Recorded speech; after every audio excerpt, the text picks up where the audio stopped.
And we'll bid you welcome to our broadcast for today. You've been listening to Kofi Tales in the Morning Crossfire. Would bring you the second part of the Dailies today. He started at 6:15. I'm Sheriff Quadry. Nice to meet you. If you're tuning in for the very first time, you can watch live on Facebook and on YouTube. Nigeria Info 99.3 is how you can watch on Facebook and on YouTube. We're going to start with stories from the New Telegraph newspaper this morning. This story is on pages 3, 26 and 28. Cholera spreads to Kirikiri Correctional Center, afflicts 25 inmates. Cholera spreads to Kirikiri Correctional Center, afflicts 25 inmates. Pages 3, 26 and 28 is where you'd get that story. The writers say Katsina records 118 suspected cases. Lagos government links outbreak to unregulated beverages, contaminated water, as expert blames it on poor funding maintenance culture. Those are the writers to this story. Cholera spreads to Kirikiri Correctional Center, afflicts 25 inmates. Pages 3, 26 and 28. You can read further if you're interested. Let's move on to pages 14 and 16. Why National Assembly must do more to assuage people's sufferings. This is by lawyers. They spoke with a couple lawyers. Pages 14 and 16. Why National Assembly must do more to assuage people's sufferings, by lawyers. Let's move on. Let's take two more stories from the New Telegraph before we go pick up our next paper, Daily Trust. That's right. After the Daily Trust, we'll go to the Guardian newspaper. All right. FG's tame posture emboldening terrorists in Northeast. Article. FG's tame posture emboldening terrorists in Northeast. Article. Pages 2, 5, 7 and 28. You can read further. 71,000 Nigerians secure Canadian citizenships. That story is on page 4. 71,000 Nigerians secure Canadian citizenships. Page 4, the New Telegraph newspaper. There you go. You can read further. I'm going to drop the paper right now. Let's go pick up the Daily Trust newspaper. Cyber Crimes Act, despite amendment, clamp down on journalists persist. Cyber Crimes Act, despite amendment, clamp down on journalists persist. The writers, 25 reporters faced prosecution since 2015. Nigeria, one of West Africa's most dangerous places to practice. Police, FG, presidency, mom. That story is on page 4. And beautiful infographics here. Beautiful one on the front page of the Daily newspaper with the picture of the journalists that are being prosecuted under the Cyber Crimes Amendment Act. And you'll see the breakdown here. Their picture, what they are being investigated for, some of the reasons. You get them on the front page here. A beautiful one. It's really not easy to practice journalism here in Nigeria, to be honest with you. It's not easy at all. It isn't easy. You get pressured from all sides, from everywhere. You wouldn't know, we would know, and we would know better. I lost 5 family members in Gwoza attacks. Relative. A story on page 6. What a horrific events that happened in Gwoza. Quite horrific. We thought we had moved past this issue of suicide bombing and all of that, but we'll see what the government is up to this time, so this doesn't get to that level that we used to have. Hopefully it won't get to that sort of level. Now let's moving to the city and crime page of the Daily Trust newspaper. 4 arrested over theft of 112 bags of rice in Delta. The story is on page 17. City and crime. Soldiers kill 23-year-old herder in Jos. Story is also here. Let's take a look at it. Personnel of Operation Safe Haven, a special security task force maintaining peace in Plateau State and some parts of Bauchi and Kaduna State, have allegedly killed a 23-year-old herder, Abubakar Musa, in Donkasa community of Jos, North Local Government Area of Plateau State. City and Crime learned that the incident occurred around 2 a.m. while members of the community were sleeping. According to the Fulani community, the incident happened when Personnel from the operations arrived in the area and started shooting sporadically in an attempt to make some arrests, but in the process shot Abubakar to death without any justification or reason. Quite unfortunate. City and Crime page. Soldier kill 23-year-old herder in Jos. It's on City and Crime here, page 17 to be precise. Father, son die in Niger auto crash. 11 perish on Abuja Lokoja Road. We really need to be careful while driving on the road, really.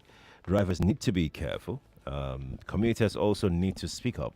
Once you notice that your driver is misbehaving, please speak up. Don't keep quiet. Don't be afraid to be looked at in a funny way, because I know how some people are enjoying the speed, but speed kills, actually. So you need to speak up. Don't wait for others to say things. Just speak up. Caution the driver. Immediately you notice that the speed is getting out of control, okay? Man sued for insulting neighbor over stray dog. Man sued for insulting neighbor over stray dog. Let's not go into that. It's Monday morning, Jerry. NDLEA arrests 60 at Abuja drug party. 2 excrete 150 cocaine wraps in Lagos. City and Crime, Daily Trust newspaper. We're going to drop it. Let's take it. The Guardian. After The Guardian, I would come and take your thoughts. All right? Okay. Currency commoditization. Empty ATMs dot metropolis as banks trade cash with POS operators. If you ask the banks, they'll say there's nothing like that. I don't even know what's going on, because I mean, you go to the bank's ATMs and you rarely find cash. Out of about 8 ATM machines that are there, maybe one will be dispensing, and give it some hours, that one is out of cash. But go anywhere in Lagos metropolis, you'll find POS operators with money. They always have cash. They always do. Now we are selling. We are buying our own currency. It's just weird. Oh, well, you can read the story here. It's a major story on the front page of the Guardian newspaper. Currency commoditization, empty ATMs dot metropolis as banks trade cash with POS operators. That story is on page 6. You can read further. Mayhem looms in North over hardship, Lukman warns. Mayhem looms in North over hardship, Lukman warns. Not just North alone. It's the entire country. It's the entire country. We are living dangerously. The government is living dangerously because people are finding it very difficult. Go to the market and try and look at the prices of food commodity, and then you find out whether you think people are eating, eating at all, let alone well. People are starving, to be honest with you. People don't have money to feed. And because you are the people. And my question is, does the government know? The federal government, do they know? Are they aware? The state government, what are they doing about this? What are they doing about this? I was going to discuss this conditional cash transfer thing, this social investment thing today, but we can't do it again because of football, really. I was going to discuss it on Hard Facts today, but we can't do it anymore. Because how far has the impact been of this conditional cash transfer thing? Who are the people getting this money? If you've got it before, what impact did it have? To what length did it help? To what degree did this money assuage whatever it is you were going through at the time? And right now, has it impacted your business in any way? If you're a business operator and you got this grant from the government the last time, has your business improved? Have you been able to do much more than you used to do with a grant given to you by the government? Have you ever even received any grant from the government as a business owner, registered business owner? Because that's usually what happens. You need to be registered. You need to be on CAC with your record clean, okay? All right. I've got 2 more minutes to go. Let me take 2 stories here from The Guardian, then we'll go to the telephone lines. Endless communal conflict worsened food insecurity.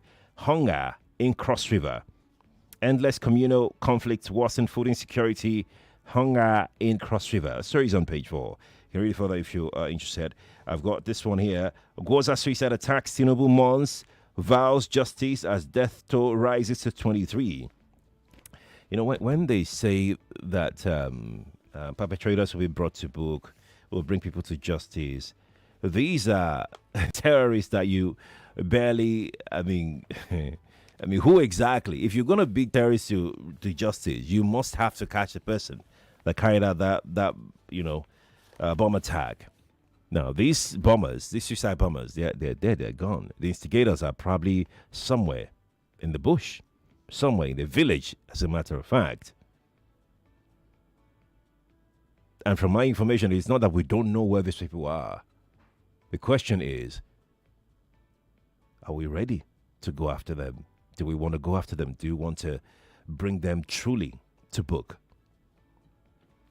I understand that there are different considerations because sometimes these terrorists also use people as human shield. So when you go after them and you carry out this bombing or raid, then they cry out and say that the military, has killed 23 villagers. And so I understand that, but we need to be technically savvy. By now, we should have developed a very solid approach to guerrilla warfare. By now, at this point. So you wonder, what have we been doing all this while? Okay, 7:42 now. Let's go take your thought.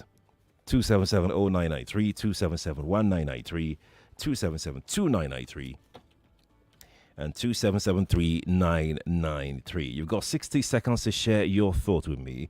0809-597-5805 for WhatsApp if you're watching online.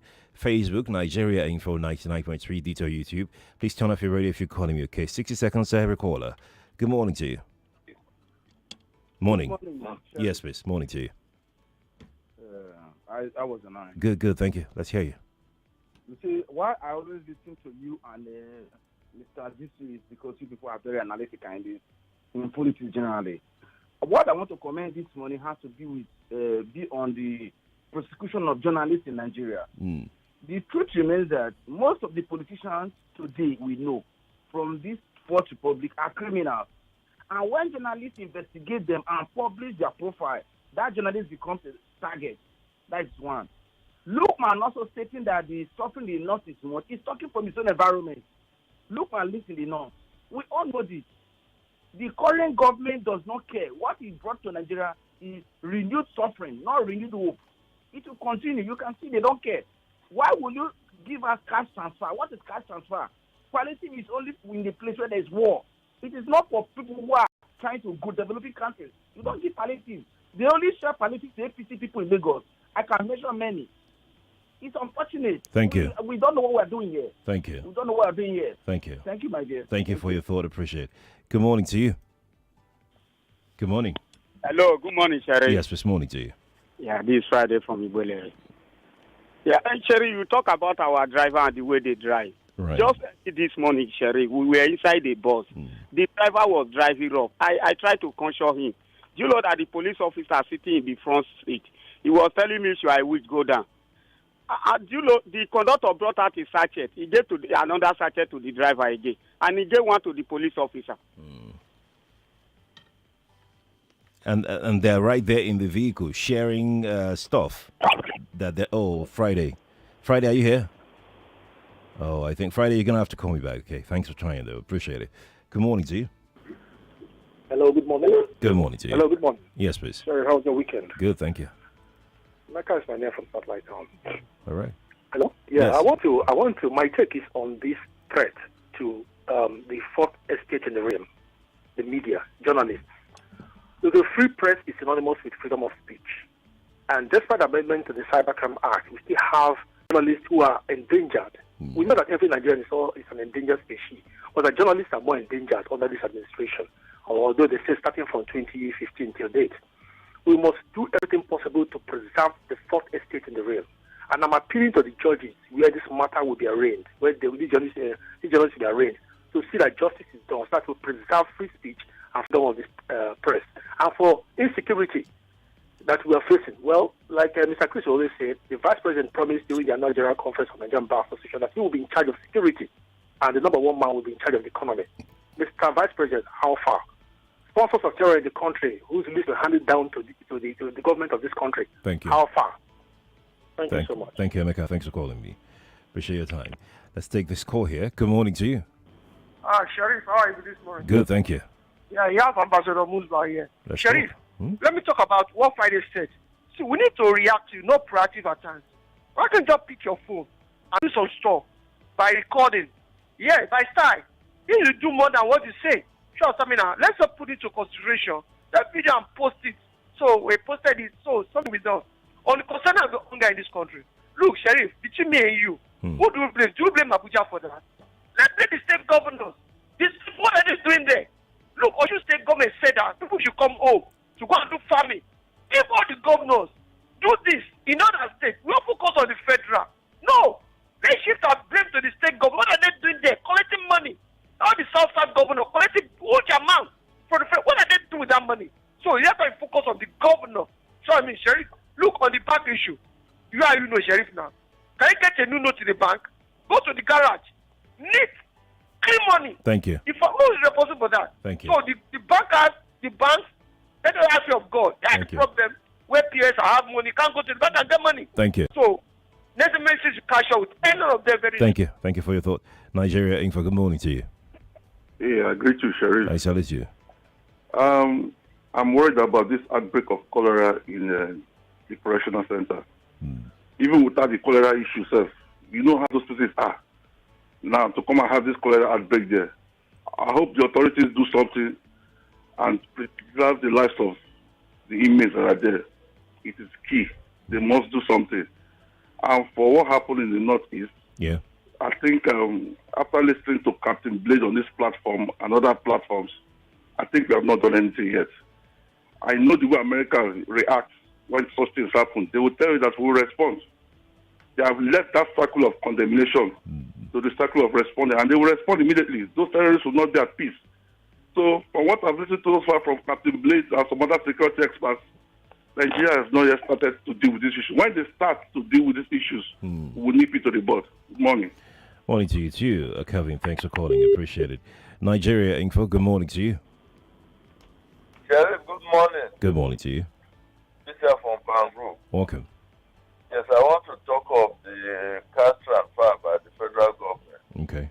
I don't know why, if the federal government want to do something that will benefit the masses, they will full of being in secrecy and all that. Why is it that when the time that they want to announce this thing, they didn't bring out the number at the website that Nigerian will log into? I know participating in this cash transfer, but I just hearing it that they want to transfer money. In my community here in Bamboo, in Lagos, here in general, I have not had anybody that is into that scheme, both in my own village. So why is this thing, why they keep on saying they want to transfer money to who, which people, which Nigerians? That is the question. Let them come out and bring up who are those people that are benefiting through these things. Thank you. That's my question. Thank you. Thank you too for calling. Appreciate it. Let's go to the Nation newspaper. 180 trillion naira federal government consumer credit scheme set for takeoff. 500,000 out of 2 million applicants in first batch of beneficiaries. So the consumer credit scheme of the federal government will take off as loans to the beneficiaries. The agency in charge said at the weekend. The Consumer Credit Corporation Credit Corps plans to take off with 500,000 beneficiaries by the end of next year. Already 2 million Nigerians have enrolled through the agency's website. No fewer than 80 million have been identified by the agency as qualified for the scheme. This is part of key major campaign promises of President Bola Tinubu. You can read further inside page 4 to be precise. 180 trillion naira federal government consumer credit scheme set for takeoff. Stories in the Nation newspaper. Let's go take one more story here. Another interesting story. Insiders bid for higher stakes in banks recapitalization. The story is on page 5. Insiders bid for higher stakes in banks recapitalization. Page 5 of the Nation newspaper. The writer says major shareholders in preemptive moves. Okay, that's the stories on page 5. You can read further if you're interested. I'm going to head back to the telephone now. Let's jump on this one here. Good morning to you. Good morning, Sheriff. Good morning to you. Jonathan is my name. Let's talk. Sheriff, did we talk about the private jet? The tariff and collected tariff from now? I'm struggling to hear you. Yes, Sheriff, can you hear me now? It's still not clear enough, but go on. Let's okay, try. Yeah. I want to react to the private jet issue. Go on. It's in the And news. that guy that is collecting salary. It's in the news. Go on. Now, Sheriff, you can see the gross responsibility from federal government and state government. And these are the people that will get on the stage and the kind that there is no money. Remove the subsidy.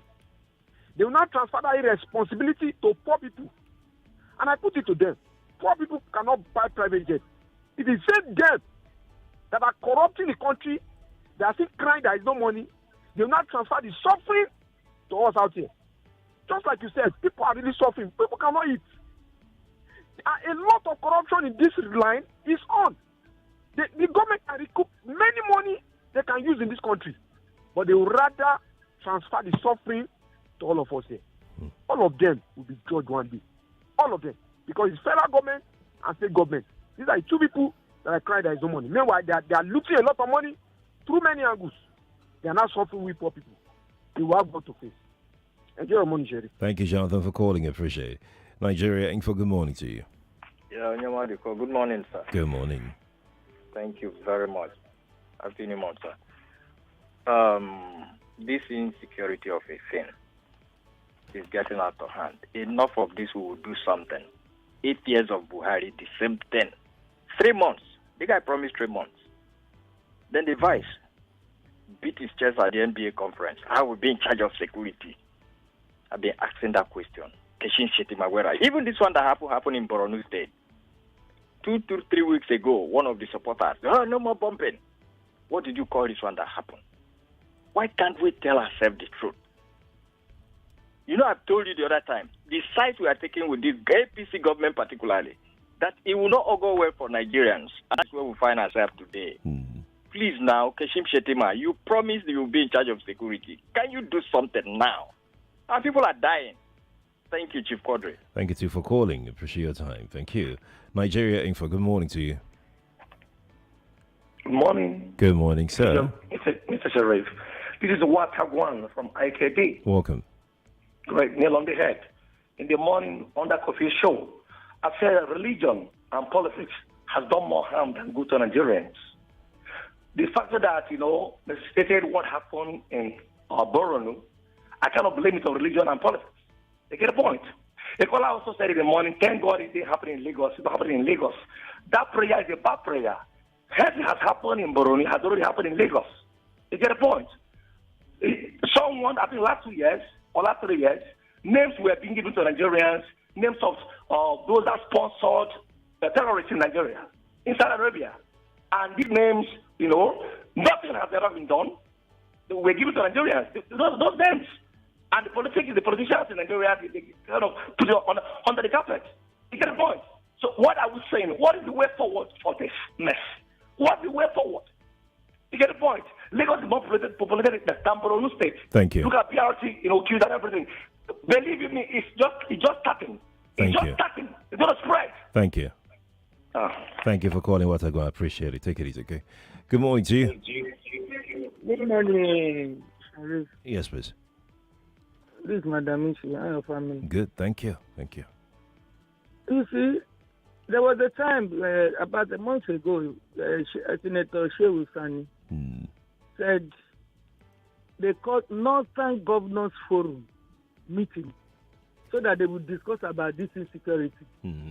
Many of the governors did not come. They sent their deputies. Some they didn't even send any representatives. Right. So how do you now solve the problem? Because we understand that the more they kill, the more insecurity in your state, the more you get security votes. Right. So because of money, you mortgage the life of your citizens. By the time they finish killing everybody, who do you now rule over? Who? They should go and check themselves. Maybe they are enjoying it because of money. Good morning. Morning to you too, Madam Ife. Thanks for calling me. Appreciate it. Let's go take some messages that have dropped. It's 7:55, and I will try to take as many as possible. Okay. Let's see. This person says, "I don't have a guess." It's okay. That's an old message. It says, "Where can one apply for this federal government loan?" And just do a simple search. You'll get it. You asked a question, if truly our leaders know that Nigerians are going through a traumatic period. The answer is yes. That is why they built VP with billions of naira. You mean the VP house, Abi? Okay. And bought presidential jet. They've not bought presidential jet yet. Used 9 billion for Hajj. God bless Nigeria. That's Ugo from Jakonde who dropped that. Ugo, thank you for sharing. Appreciate. It's a long one, but let's try and take it. Bomb blast. Despite its advanced technology, the U.S. struggles with high rates of gun violence, resulting in over 40,000 deaths and 100,000 injuries annually, including frequent mass shootings. It's unrealistic to expect the government to prevent all incidents, especially in areas where locals don't cooperate with authorities or even shield criminals, in contrast to the U.S., where people readily report suspicious activities to the police. Some communities in northern Nigeria fail to provide crucial information, hindering efforts to address violence and crime. They even give chieftaincy titles to bandits. Anthony Omozopia. Anthony, you're spot on in some of the things that you have said. You're really spot on. But this time, I was referring to the guerrilla warfare of the aspect of it of suicide bombing and all of that. We should have developed a mechanism to detect this. We should have. No, we should have. We've been here for too long. So we should have. There's no excuse for. I agree. We've seen it in the news. We've heard it before. Bandits being banned by their chiefs and all of those things. We've seen reports of villages filled with bandits and all of that. Yes, we know, but we must consider that government would have to find a way to make the lives of their people, to make the people safe. It is one of the oaths that they took when they're coming to power. So we're not going to sit here and give excuses on their behalf. They would have to take responsibility solely because it is their responsibility. Whatever the people do in the northern part, or in some northern part, not all of the northern part, in some parts of the north, yes, whatever people do there, that's what people will do. We don't even know if the people there are being forced to do what they're doing. All of the things you said, we don't know. But the duty of the government is to protect lives and property. They took the oath to do that. So we're not going to sit here and give them excuses. People are dead. People have been blown to pieces. So what's the excuse? I have to go now. Coffee is back on the Morning Crossfire this morning. Okay. I'm Sheriff Quadry. Thank you for being a part of the second part of Dailies today. Good morning to you.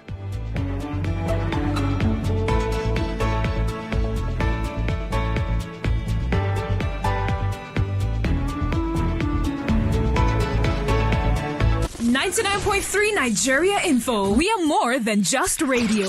Subscribe to our YouTube channel at Nigeria Info FM. Check us out on Facebook at Nigeria Info 99.3. Follow us on Twitter at Nigeria Info FM and on Instagram at Nigeria Info FM Lagos for live updates as it happens. 99.3 Nigeria Info. Let's talk.